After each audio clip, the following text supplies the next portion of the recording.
मसाला हळद मीठ लावून मग भगुन्यात टाकून थोडा हळदी काढ त्यातून मग भगुन ठेव झाकून पाटील शिजाया तू चुलीवर चुलीवर ते मटणाचं पाटील चुलीवर चुलीवर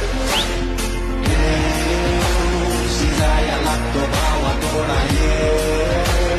साधा नाहीये मटणाचा खेळ ते मटण शिजाया तू चुलीवर चुलीवर वाढ थोडं थोडं वजडी कालेजीचं तुकडं झणझणीत झालंय ते पाणी भाऊ इकडं तिकड झालंय